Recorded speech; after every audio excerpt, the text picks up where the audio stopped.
Aminah selalu bangun lebih awal dari ayam jago yang tak pernah ada di kampungnya. Di Gaza, suara yang membangunkan orang bukan kokok ayam, tapi deru kendaraan militer yang lewat di jalanan, atau kadang suara ledakan yang jauh, meski tetap terasa di dada. Bagi Aminah, pagi adalah waktu yang paling berharga. Ia bisa menghirup udara dingin tanpa debu berlebihan, dan bisa mengisi paru-parunya dengan sedikit rasa damai sebelum semua kembali riuh. Rumahnya sederhana, berdinding batu kusam, dengan atap seng yang beberapa bagiannya sudah berkarat. Di sudut ruang tamu yang sempit, ada rak buku kecil.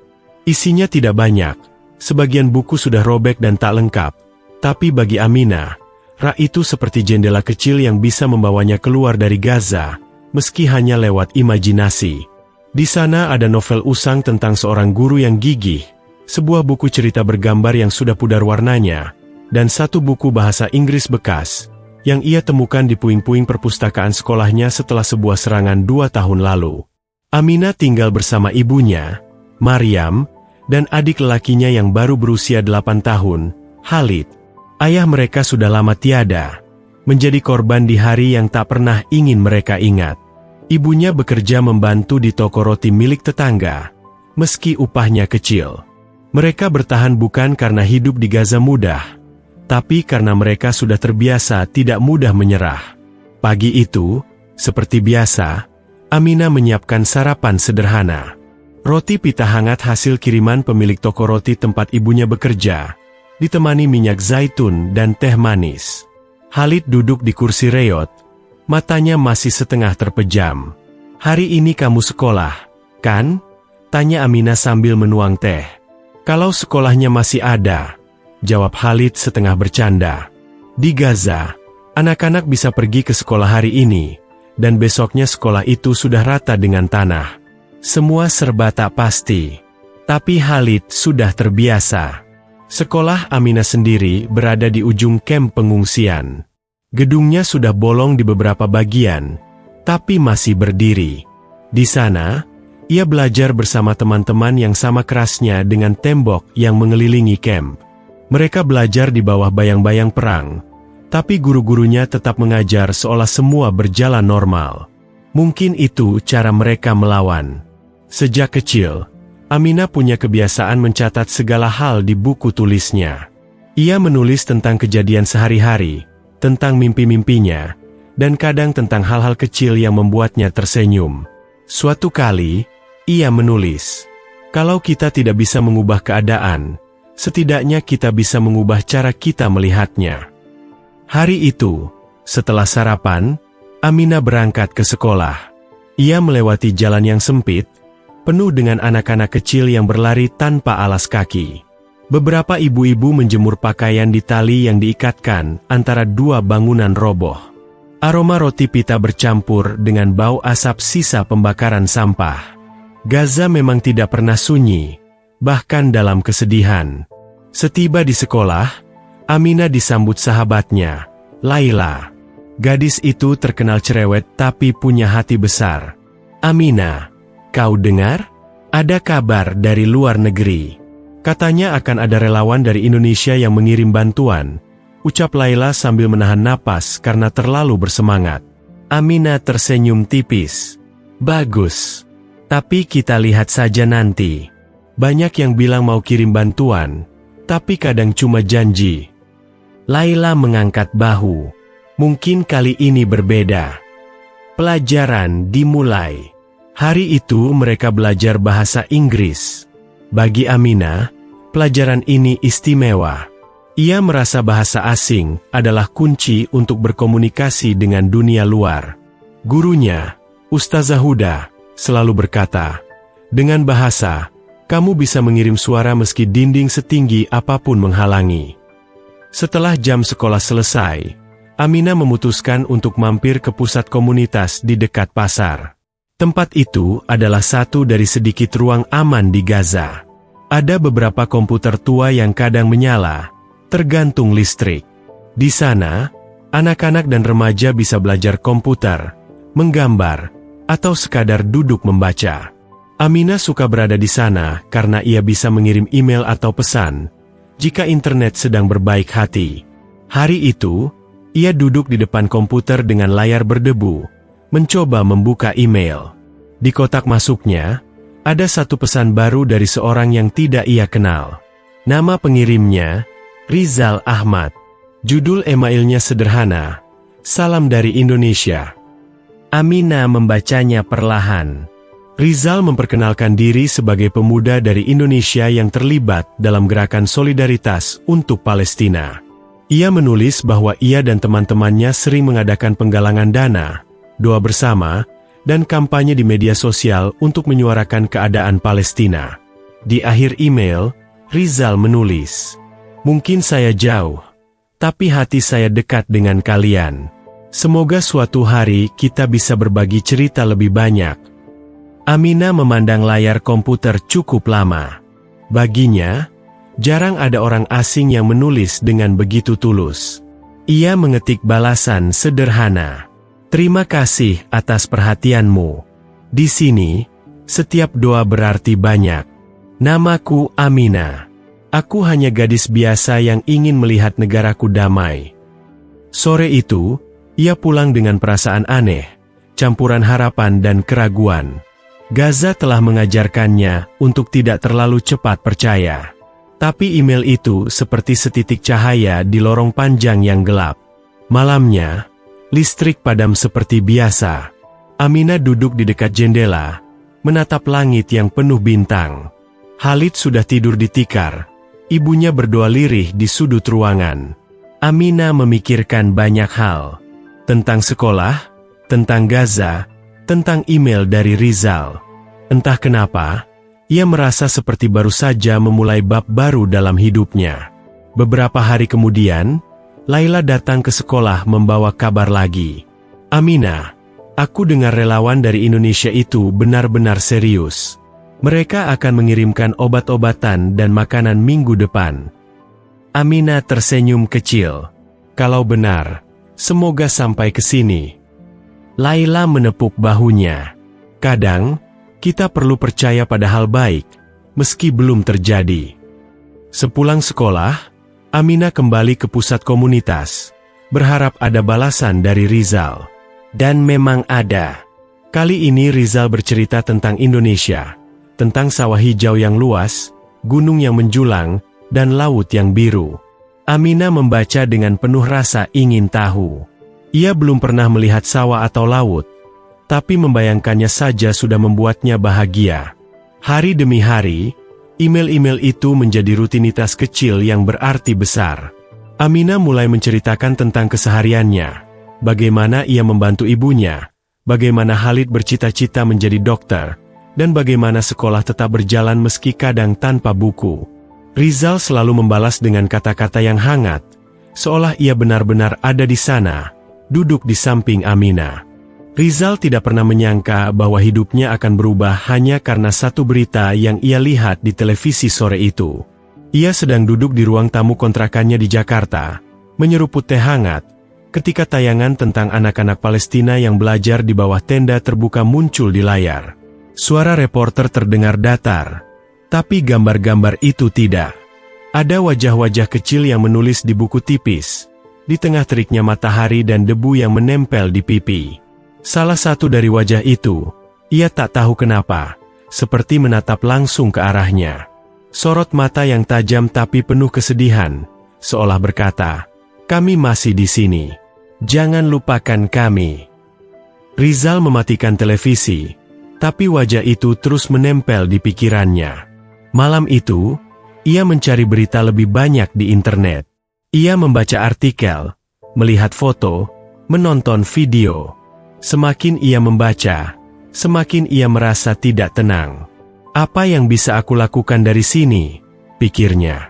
Rizal adalah seorang mahasiswa tingkat akhir di sebuah universitas negeri di Jakarta. Ia bukan anak orang kaya, bukan pula orang yang punya jabatan penting. Uangnya pas-pasan. Waktunya banyak habis untuk kuliah dan kerja paruh waktu sebagai barista di kedai kopi dekat kampus. Tapi satu hal yang ia punya adalah jaringan pertemanan yang luas, teman-teman kuliah, komunitas pecinta alam, dan organisasi kemahasiswaan. Ia mulai dari yang kecil. Di grup WhatsApp teman kuliahnya, ia membagikan tautan berita dan foto-foto kondisi Palestina. Awalnya hanya sedikit yang merespon. Ada yang hanya mengirim emotikon sedih, ada yang bilang, "Kasihan banget ya." Tapi percakapan segera bergeser ke topik lain seperti tugas kuliah dan gosip kampus. Rizal tidak menyerah. Ia tahu, menggerakkan hati orang tidak bisa dilakukan dengan satu pesan singkat. Ia lalu membuat akun media sosial khusus untuk kampanye solidaritas Palestina. Ia memposting kisah-kisah kecil, tentang anak yang berjalan 5 km ke sekolah, tentang ibu yang membuat roti dari tepung yang nyaris habis, tentang guru yang mengajar meski atap sekolah bolong. Suatu sore di kampus, ia berbincang dengan sahabatnya, Dian. "Zal, ini serius banget, ya? Aku lihat postingan kamu. Mau sampai sejauh apa ini?" "Sejauh yang bisa," jawab Rizal mantap. "Kita jauh. Tapi bukan berarti nggak bisa ngapa-ngapain. Minimal kita kasih tahu orang lain kalau mereka butuh dukungan." Dian mengangguk. "Kalau gitu, minggu depan kita bikin acara penggalangan dana di kampus. Aku bisa bantu urus izin." Itulah titik awal pergerakan yang lebih besar. Rizal dan teman-temannya membuat acara sederhana, bazar makanan, pentas musik akustik, dan penjualan kaos bertuliskan Free Palestine. Awalnya ia khawatir tak banyak yang datang. Tapi pada hari H, aula kampus dipenuhi mahasiswa. Bahkan ada dosen yang ikut menyumbang. Total dana yang terkumpul memang tidak besar jika dibandingkan dengan kebutuhan di Palestina. Tapi bagi Rizal, itu adalah bukti bahwa orang mau peduli jika diberi alasan yang tepat. Dana itu kemudian ia salurkan melalui sebuah lembaga kemanusiaan terpercaya yang memiliki akses langsung ke Gaza. Saat ia mengirimkan data donasi, pihak lembaga itu berkata, "Kalau mau, kamu bisa ikut program surat dan pesan untuk anak-anak di Gaza." Mereka senang menerima cerita dari luar negeri. Tanpa pikir panjang, Rizal setuju. Ia mengirim email perkenalan sederhana, memperkenalkan diri sebagai mahasiswa Indonesia yang peduli dan mendoakan keselamatan mereka. Ia tidak berharap ada balasan cepat, apalagi dari zona konflik. Tapi seminggu kemudian, sebuah balasan masuk ke kotak emailnya. Namanya Amina. Gadis 17 tahun yang tinggal di Gaza, bersama ibu dan adik lelakinya. Balasannya singkat, tapi hangat. "Terima kasih atas perhatianmu. Di sini, setiap doa berarti banyak. Aku hanya gadis biasa yang ingin melihat negaraku damai." Rizal membaca email itu berkali-kali. Ia mencoba membayangkan seperti apa Amina. Apakah ia seperti adik perempuannya di kampung? Apakah ia suka bercanda? Atau pendiam? Hari-hari berikutnya, mereka mulai saling bertukar cerita. Rizal menceritakan tentang Indonesia, tentang sawah di kampungnya di Jawa Tengah yang menghijau setelah hujan, tentang anak-anak kecil yang bermain layangan di sore hari, tentang aroma sate di pinggir jalan yang menggoda saat malam tiba. Amina, di sisi lain, bercerita tentang kehidupannya di Gaza, tentang jalan-jalan sempit di kamp pengungsian, tentang roti pita yang ibunya buat, tentang adiknya yang bercita-cita jadi dokter. Mereka jarang membahas perang secara langsung. Bukan karena ingin mengabaikan kenyataan, tapi karena mereka ingin saling menguatkan dengan hal-hal yang membuat hati lebih ringan. Satu malam, setelah membalas email Amina, Rizal menutup laptopnya dan menatap langit Jakarta yang hanya memantulkan cahaya lampu kota. Ia membayangkan Amina menatap langit yang sama di Gaza, tapi dengan bintang yang lebih banyak terlihat. "Aneh ya," gumamnya. "Kita jauh ribuan kilometer, tapi aku merasa dekat sekali." Semakin lama, komunikasi mereka menjadi jembatan yang menghubungkan dua dunia yang berbeda. Rizal mulai mengajak teman-temannya di komunitas untuk menulis surat atau membuat video singkat berisi pesan dukungan. Beberapa teman awalnya ragu. Apa mereka akan menontonnya? Tanya salah satu. Kalaupun tidak semua bisa menonton, setidaknya mereka tahu ada orang yang peduli, jawab Rizal.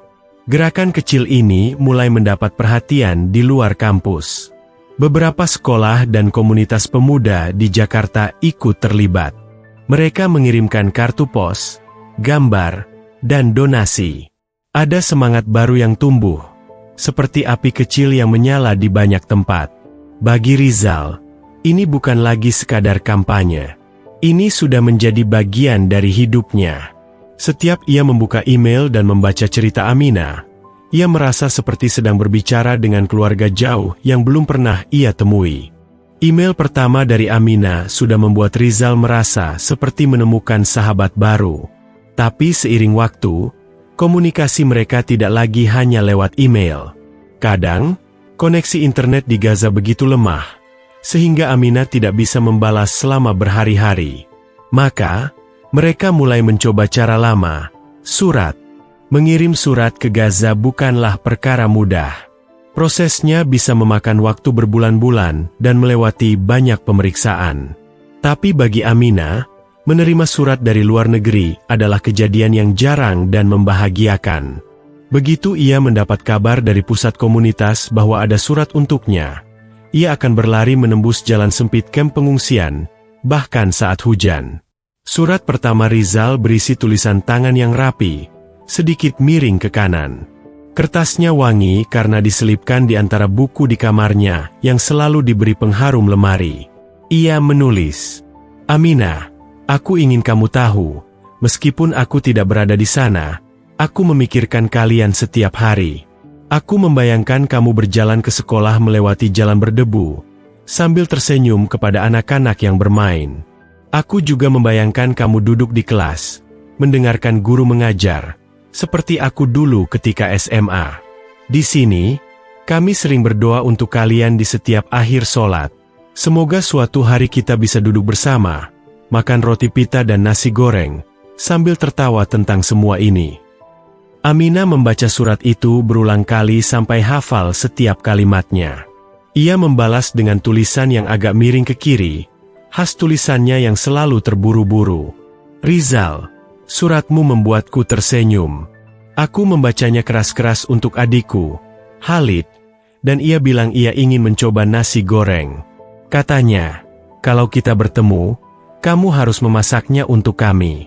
Di sini, listrik sering mati, jadi kami tidak bisa memasak dengan bebas. Tapi ibuku bisa membuat roti pita yang enak, dan aku akan membagi untukmu jika kamu datang. Aku tidak tahu apakah hari itu akan pernah tiba, tapi membayangkannya saja membuat hati hangat." Surat-surat itu berjalan lambat, tapi selalu membawa semangat. Di setiap lembar kertas, mereka tidak hanya menulis kata-kata, tapi juga menggambar. Rizal menggambar pemandangan sawah di desanya, pohon kelapa di tepi pantai, dan anak-anak bermain bola di lapangan tanah. Aminah menggambar gang sempit di kamp pengungsian, wajah teman-temannya di sekolah, dan pasar kecil yang penuh warna meski barangnya sedikit. Di sela surat dan email, mereka juga bertukar doa. Doa-doa itu sederhana, tapi terasa sangat dalam.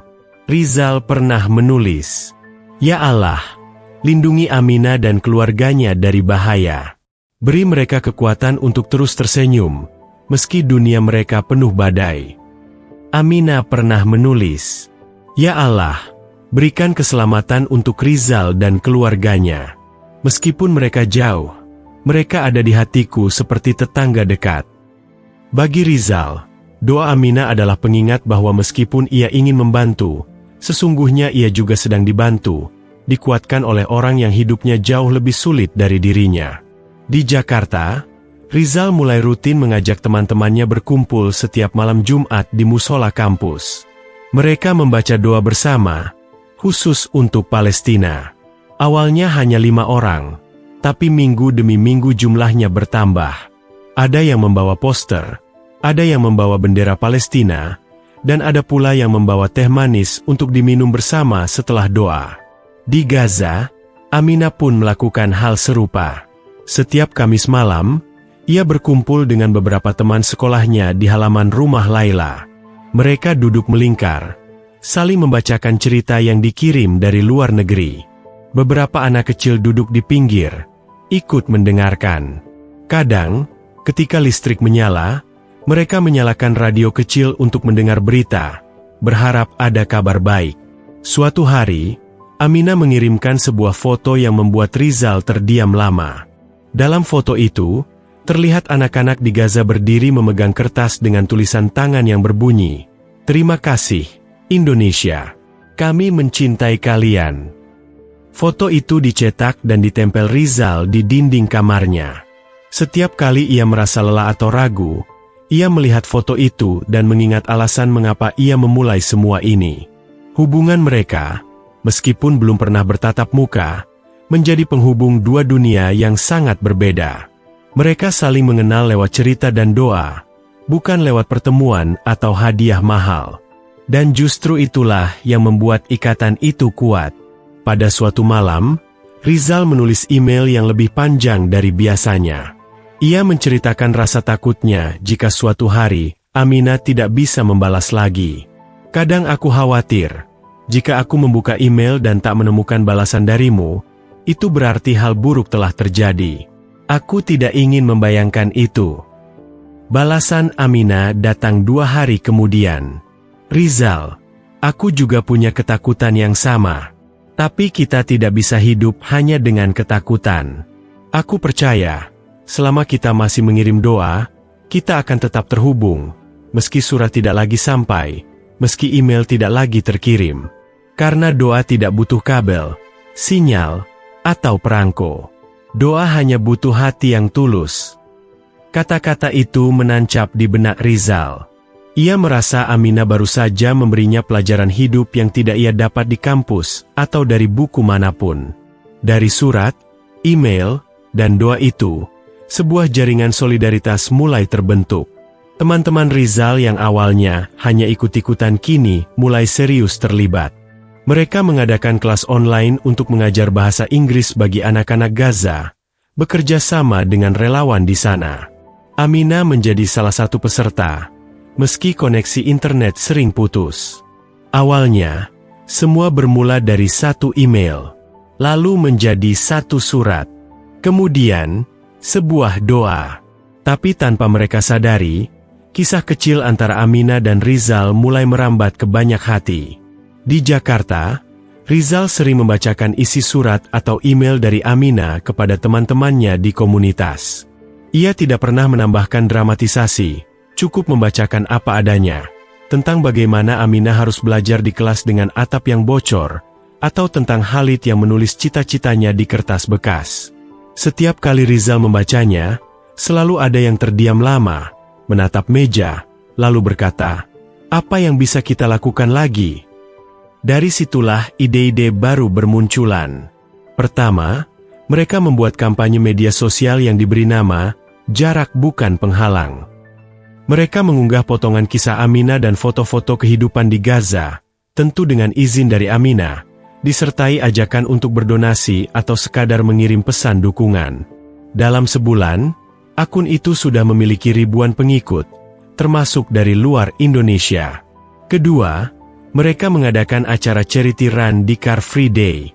Pesertanya membayar biaya pendaftaran yang seluruhnya disumbangkan untuk Palestina.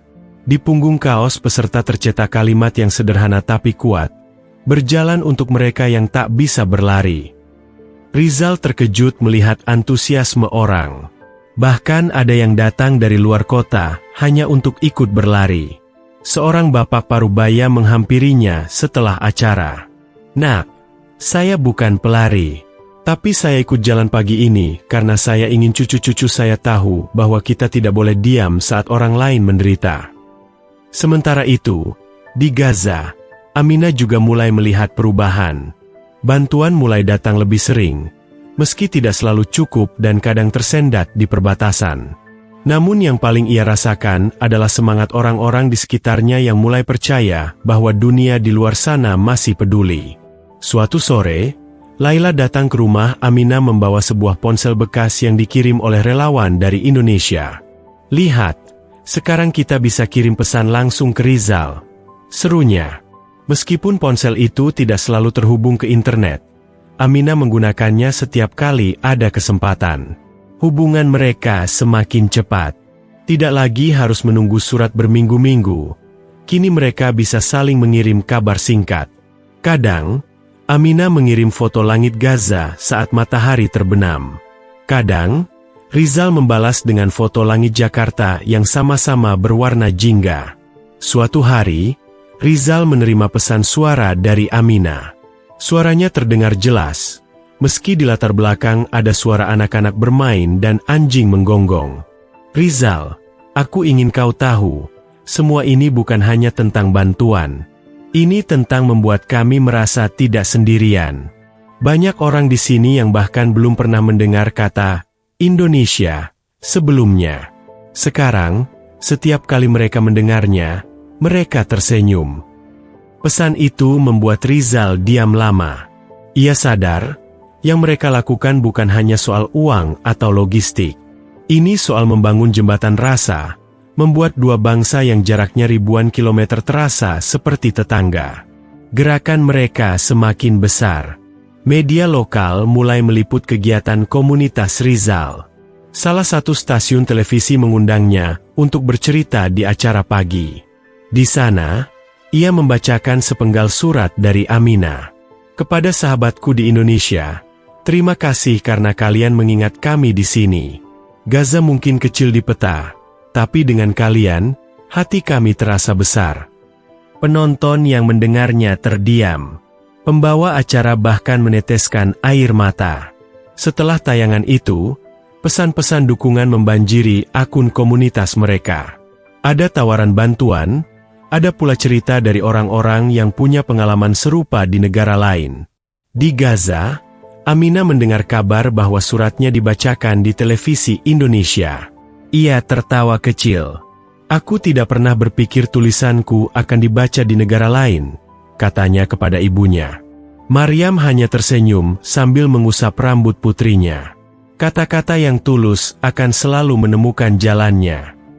Bagi Amina dan Rizal, gelombang solidaritas ini terasa seperti ombak yang awalnya kecil, lalu semakin besar dan kuat. Tidak ada yang memimpin sendirian, semua orang bergerak bersama, dari pelajar, pedagang, hingga pekerja kantoran. Namun, semakin besar gelombang ini, semakin banyak pula tantangan yang datang. Ada pihak yang meragukan ketulusan mereka, ada pula yang menuduh gerakan ini hanya untuk mencari popularitas. Tapi baik Amina maupun Rizal tahu, selama mereka tetap pada tujuan awal, suara-suara itu tidak akan menghentikan mereka. Di salah satu pesan malamnya, Rizal menulis kepada Amina, "Kita sudah memulai sesuatu yang tidak bisa dihentikan oleh jarak atau kebencian. Dan aku percaya, semakin banyak orang yang ikut, semakin dekat kita pada hari di mana anak-anak di Gaza bisa bermain tanpa takut." Amina membalas, "Aku percaya itu juga. Dan aku berdoa, suatu hari nanti, aku dan Khalid bisa berjalan di jalanan tanpa mendengar suara yang membuat kami bersembunyi." Gelombang itu terus bergerak. Dan bagi mereka berdua, ini baru permulaan. Bulan Desember datang bersama hawa dingin yang menusuk. Di Gaza, angin laut yang membawa aroma asin bercampur debu memenuhi udara. Amina menutup jendela kayu rumahnya rapat-rapat, mencoba menahan angin yang menyeret bau asap mesiu. Sudah seminggu terakhir, pertempuran di perbatasan semakin memanas. Malam-malamnya penuh dentuman yang membuat dinding rumah bergetar. Di Indonesia, Rizal mulai merasa lelah. Bukan karena fisik, tapi batinnya terkuras. Sejak gerakan solidaritas untuk Palestina semakin besar, ia harus menghadapi banyak tekanan. Ada yang mempertanyakan tujuan gerakannya, bahkan menuduhnya mencari keuntungan pribadi. Ada pula yang meragukan apakah bantuan dari Indonesia benar-benar sampai ke tangan warga Palestina. Kalau memang sampai, kenapa perang masih terus terjadi? Tanya salah satu kenalan Rizal di media sosial. Pertanyaan itu menusuk. Rizal tahu jawabannya tidak sesederhana itu. Perang dan konflik tidak berhenti hanya karena ada kiriman bantuan. Tapi ia juga tahu, di balik keraguan banyak orang, selalu ada yang menunggu dan berharap. Amina adalah salah satunya. Namun, akhir-akhir ini komunikasi dengan Amina semakin sulit. Sinyal internet di Gaza sering hilang, listrik hanya menyala beberapa jam sehari. Surat-surat elektronik yang biasa mereka kirimkan terkadang tertunda sampai seminggu. Pesan yang biasanya berisi cerita dan harapan, kini sering singkat dan tergesa-gesa. Suatu malam, Rizal menerima pesan singkat dari Aminah. "Rizal, jika suatu hari kamu tidak menerima kabar dariku, tolong teruskan perjuangan ini. Jangan berhenti hanya karena aku tidak bisa lagi menulis." Rizal menatap layar ponselnya lama sekali. Ada rasa takut yang tiba-tiba menghantam dadanya. Bagaimana kalau suatu hari Aminah benar-benar hilang? Bagaimana kalau ia hanya tinggal cerita dalam ingatan? Di Gaza, Aminah juga mulai diliputi rasa ragu. Bukan pada Rizal, tapi pada dirinya sendiri. Ia sering bertanya, apa gunanya aku bercerita pada Rizal? Apa benar ada yang berubah di luar sini karena tulisanku? Namun setiap kali rasa itu datang, ia teringat satu hal. Wajah anak-anak kecil di pengungsian yang tertawa saat menerima selimut dan susu dari paket bantuan.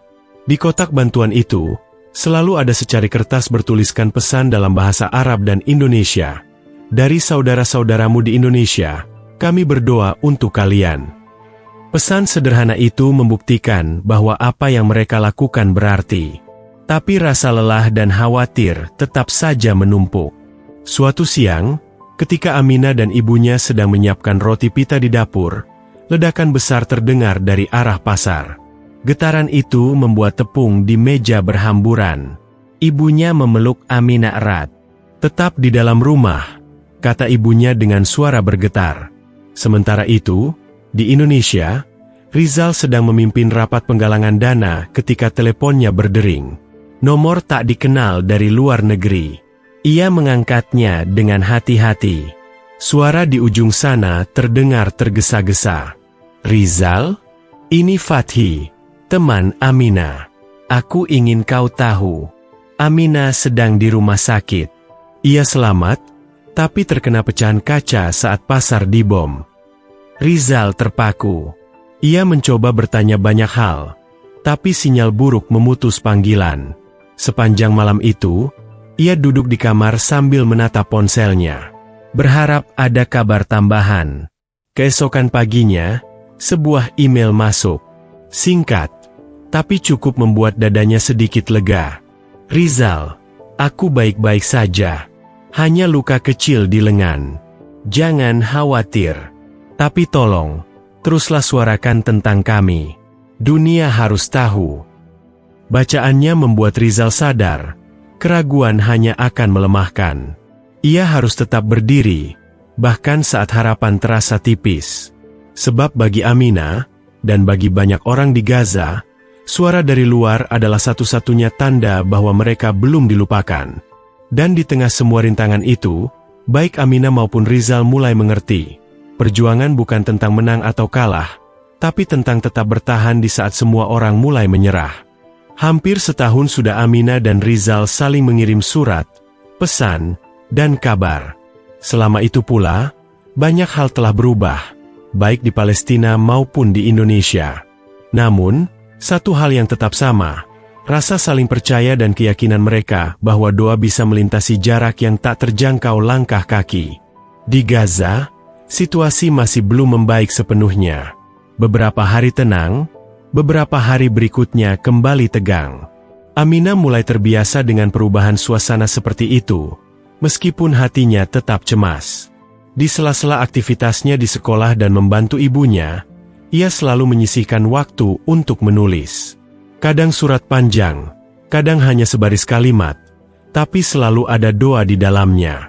Suatu sore, Aminah duduk di atap rumahnya yang sederhana. Angin membawa aroma debu dan asap tipis dari arah barat. Ia memandang matahari yang mulai turun. Di tangannya, sebuah buku catatan kecil berisi doa-doa yang ia tulis untuk Rizal dan rakyat Indonesia. Halaman-halaman itu sudah penuh coretan. Ada doa untuk keselamatan, doa untuk kesehatan, doa untuk rezeki, bahkan doa agar hati tetap kuat menghadapi segala rintangan. "Ya Allah, jauhkan saudara-saudaraku dari rasa putus asa," gumamnya pelan. Di sisi lain dunia, di sebuah desa kecil di Jawa Barat, Rizal sedang memimpin rapat kecil di posko solidaritas. Ia menunjukkan kabar terbaru dari Amina kepada teman-temannya. Amina bilang, mereka sedang kekurangan obat-obatan. Kita harus fokus di penggalangan dana bulan ini untuk itu, ujarnya tegas. Seorang relawan muda bertanya, Rizal, kamu nggak capek? Kerja kantoran, rapat di sini, belum lagi urus pengiriman bantuan. Rizal tersenyum kecil. Capek itu biasa. Yang bikin kuat itu doa. Amina selalu kirim doa untuk kita. Kalau dia saja bisa mendoakan kita setiap hari di tengah situasi yang sulit, masa kita nggak bisa berjuang lebih keras? Sejak mereka mulai saling mengenal, doa telah menjadi bahasa yang menyatukan keduanya. Doa yang tidak memerlukan visa, tidak perlu tiket pesawat, dan tidak mengenal batas negara. Kadang, di malam-malam tertentu, Amina dan Rizal saling mengabarkan bahwa mereka berdoa di waktu yang sama, meskipun jamnya berbeda karena perbedaan waktu. Ada satu momen yang membekas di hati Rizal. Itu terjadi pada bulan Ramadan. Amina mengirim pesan singkat, "Aku tahu di Indonesia sekarang sahur. Aku sedang berdoa di sini. Semoga sahurmu membawa berkah dan puasamu kuat. Kita mungkin berbuka di waktu yang berbeda, tapi semoga Allah menganggap kita duduk di meja yang sama." Rizal membaca pesan itu berkali-kali. Ia merasakan sesuatu yang sulit dijelaskan, seperti ada kekuatan baru yang mengalir dari ribuan kilometer jauhnya. Namun, kekuatan doa tidak hanya menguatkan mereka berdua. Para relawan di posko pun mulai merasakan hal yang sama. Banyak dari mereka yang awalnya hanya ikut-ikutan, kini mulai sungguh-sungguh terlibat. Kita berjuang bukan cuma pakai tenaga dan uang, tapi juga hati, kata salah satu relawan senior. Di Gaza, Amina juga mengalami perubahan serupa. Beberapa temannya yang awalnya pesimis kini mulai ikut bergabung dalam kegiatan sekolah yang ia inisiasi. Mereka membuat kelompok belajar kecil untuk anak-anak yang tidak bisa datang ke sekolah karena jarak atau keamanan. Amina membawa semangat yang ia dapat dari cerita-cerita Rizal. Suatu malam, saat listrik kembali padam, Amina duduk di dekat jendela sambil menyalakan lilin. Ia menulis surat untuk Rizal. "Rizal, di sini gelap lagi, tapi aku ingat kata-kata kamu, gelap tidak bisa mengalahkan cahaya. Bahkan jika itu cuma cahaya lilin. Doa kita itu seperti lilin, kecil, tapi cukup untuk membuat orang lain tidak merasa sendirian. Kadang aku membayangkan, doa kita bertemu di udara, di suatu tempat di antara langit Palestina dan langit Indonesia. Mungkin disitulah Tuhan mengikat persaudaraan kita." Rizal menerima surat itu beberapa minggu kemudian, karena pengiriman yang lambat. Ia membacanya di tengah kesibukan mengatur truk logistik. Surat itu membuatnya terdiam lama. Ia sadar, perjuangan ini bukan hanya tentang bantuan fisik, tapi juga tentang menjaga nyala harapan di hati orang-orang. Semakin lama, Amina dan Rizal menyadari bahwa doa adalah satu-satunya senjata yang tidak bisa dibatasi oleh apapun. Tidak oleh politik, tidak oleh jarak, dan tidak oleh waktu. Doa membuat mereka merasa lebih dekat dibanding sekadar pertemuan fisik. Mereka juga mulai mengajarkan orang lain untuk berdoa, saling mendoakan meski tak saling kenal. Di sekolah Amina, anak-anak mulai hafal nama Rizal, meski belum pernah melihat wajahnya. Di posko Rizal, nama Amina mulai terdengar akrab di telinga para relawan. Suatu kali, seorang ibu yang ikut menyumbang berkata kepada Rizal, "Nak, saya mungkin gak punya banyak uang, tapi saya janji akan mendoakan Amina setiap habis sholat." Rizal terharu. Ia membalas, "Bu, itu lebih dari cukup. Bahkan mungkin lebih kuat dari apapun yang bisa kami kirim." Amina pun mengalami momen serupa. Seorang tetangganya yang sudah tua datang membawakan sekeranjang kurma. Berkata, "Ini dari kebun yang tinggal separuh. Bagikan ke keluargamu, dan titipkan salam untuk saudara-saudara kita di Indonesia. Bilang pada mereka, doa kami tidak pernah putus." Fajar di Gaza terasa berbeda pagi itu. Aminah terbangun bukan oleh suara ledakan, melainkan oleh kicau burung di atap rumahnya. Udara masih dingin, tapi ada sesuatu yang hangat merayap di hatinya. Ia mendengar kabar dari ayahnya bahwa di beberapa wilayah, pertempuran mereda. Sekolah-sekolah mulai membuka pintu, dan anak-anak bisa bermain di jalan tanpa rasa takut berlebihan. Di Indonesia, Rizal menerima pesan dari Aminah. "Rizal, hari ini aku melihat anak-anak tertawa lagi. Rasanya seperti mimpi." Ia tertegun membaca kalimat itu. Selama ini, perjuangan mereka sering terasa seperti menimba air di keranjang, bocor, tak pernah penuh. Namun, pagi itu ia tahu, setetes air pun bisa menyuburkan tanah yang gersang. Gerakan solidaritas yang mereka mulai kini telah menjadi ombak besar. Kiriman bantuan datang dari banyak daerah, dan lebih penting lagi, semangat persaudaraan terasa nyata. Aminah tidak lagi merasa sendirian, dan Rizal tidak lagi merasa perjuangannya sia-sia. Mereka sama-sama sadar, kedamaian masih jauh dari sempurna. Tapi harapan telah terbit, dan itu cukup untuk membuat mereka melangkah lagi. Matahari senja memantulkan cahaya keemasan di langit Gaza. Aminah berdiri di tepi pantai, memandangi ombak yang datang silih berganti. Setiap debur ombak mengingatkannya pada pesan terakhir Rizal, selama masih ada kehidupan, akan selalu ada harapan. Kata-kata itu melekat di hatinya, seperti jangkar yang menahan kapal agar tak terombang-ambing. Di seberang lautan, Rizal menutup laptopnya setelah menyelesaikan laporan bantuan terbaru. Ia tahu, perjuangan ini bukan maraton yang bisa diukur jaraknya. Ini adalah perjalanan panjang tanpa garis akhir. Tapi ia juga tahu, setiap langkah, sekecil apapun, berarti bagi mereka yang menerimanya. Hubungan mereka kini lebih dari sekadar komunikasi lintas negara. Itu adalah jembatan antara dua hati yang diikat oleh rasa peduli, tanpa terhalang batas, bahasa, atau budaya. Aminah menatap ke cakrawala, seakan mencari wajah Rizal di balik sinar mentari yang meredup. Ia tersenyum, bukan karena semuanya sudah membaik, tapi karena ia tahu mereka tidak akan berhenti berjalan. Selama ada napas, akan ada langkah. Selama ada langkah, akan ada harapan.